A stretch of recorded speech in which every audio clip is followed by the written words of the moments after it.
एक बार एक इंसान रेगिस्तान में घूमने गया होता है और घूमते घूमते वो रेगिस्तान में खो जाता है, रेगिस्तान में भटक जाता है। खाने पीने की जो भी चीजें वो अपने साथ लाया होता है वो सारी की सारी चीजें खत्म हो चुकी होती है। भूखा प्यासा रेगिस्तान में ही भटक रहा होता है, उसे बाहर जाने का कोई भी रास्ता नहीं दिखता है। भटकते भटकते दूर उसे एक झोपड़ी दिखाई देती है। वो सोचता है कि क्या वाकई में ये एक झोपड़ी है या फिर उसका भ्रम। फिर भी वो आगे बढ़ता है और थोड़ी दूर जाने के बाद वो देखता है कि एक्चुअल में वो एक झोपड़ी है। वो बहुत खुश होता है, भगवान का शुक्रिया अदा करता है, कहता है कि चलो कोई ना कोई इंसान उस झोपड़ी में जरूर होगा जो उसकी मदद करेगा, जो उसे इस रेगिस्तान से बाहर निकलने का रास्ता बताएगा।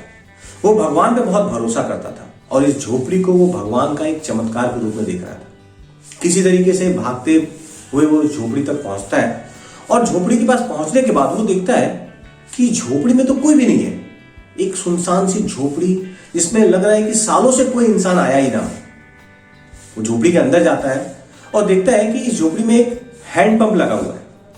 वो फिर से खुश होता है कि चलो ठीक है, एटलीस्ट पीने का पानी तो मिलेगा। वो हैंडपंप को चलाना शुरू करता है, काफी मेहनत करता है, काफी देर तक चलाता है, मगर उस हैंडपंप से पानी नहीं निकलता। उदास होकर, निराश होकर वो जमीन पर बैठ जाता है।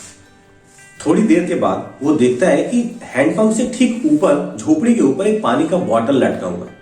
वो फिर से खुश हो जाता है, भगवान का शुक्रिया अदा करता है और कहता है कि चलो पीने के लिए पानी तो दिखा। वो पानी पीने के लिए उस बॉटल को उतारता है और जैसे ही पानी पीने जाता है तो वो देखता है कि उस बॉटल के साथ एक कागज का टुकड़ा चिपका हुआ है और उस कागज के टुकड़े पर लिखा हुआ है कि इस पानी का इस्तेमाल हैंडपंप को चलाने के लिए करें। अब उसकी स्थिति बहुत ही असमंजस वाली हो जाती है। वो सोचता है कि क्या किया जाए। एक ऑप्शन तो यह है कि वो उस पानी को वहां पिए और वहां से निकले, और अगर उसने हैंडपंप में ये पानी डाल दिया और पानी नहीं आया हैंडपंप से तो फिर क्या होगा।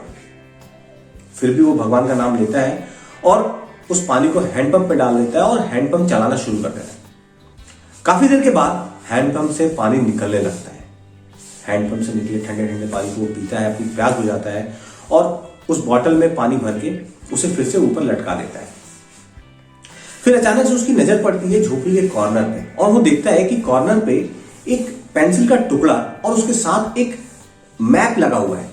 वो जाकर उठाता है और देखता है कि जो मैप है, जो नक्शा है, ये यहां से इस रेगिस्तान से बाहर निकलने का रास्ता है। वो भगवान को फिर से शुक्रिया अदा करता है। उसे पता था कि भगवान उसकी मदद जरूर करेंगे और उस झोपड़ी से वो निकलता है और उस मैप के हिसाब से उस रेगिस्तान से बाहर जाने शुरू करता है।